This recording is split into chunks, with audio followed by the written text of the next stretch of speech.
সম্ভবত 9 জন কি 11 জন গ্রেফতার হয়েছেন। কালকে পূর্বস্থলী বিডিও অফিসে টিএম এবং এসপি এবং কালনার এসডিও আমরা 4 জনে 15 মিনিট বসেছিলাম।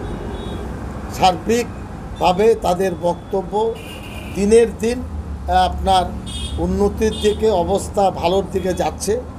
তবুও রাত্রেবেলায় ওদের গুন্ডা বাহিনী তারা মানুষের উপর চাপিয়ে দিচ্ছে ত্রাস, এটা এখনও চলছে। আমি পুলিশকে সেটা বলেছি।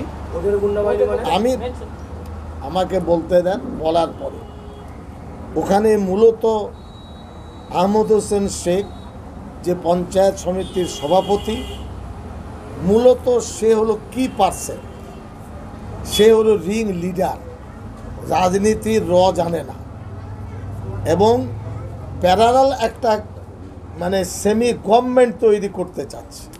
এটা আমি আজকে খুব পরিষ্কার করে বলছি।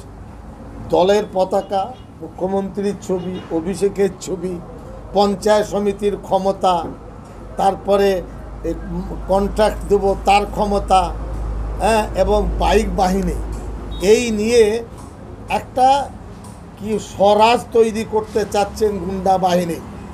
আহমদ শেখ কী করবে না করবে তার ভবিষ্যৎ তার সাথে, আমার সাথে, রাজনীতির সাথে, টিএমসি দলের সাথে তার কোনো সম্পর্ক নেই। সে নিজেকে যত বড় জাহির করুক। মুখ্যমন্ত্রী দুঃখিত হয়েছেন। আমি তাকে 4 পৃষ্ঠার একটা অভিযোগপত্র দিয়েছি। তিনি কথা বলেছেন, তিনি বলছেন আমি খুব ব্যস্ত 21 জুলাই নিয়ে, পুলিশ যেটা করছে করবে এবং আমি চেষ্টায় আছি কুসুমগ্রামে একটা যেন পুলিশ ক্যাম্প হয়।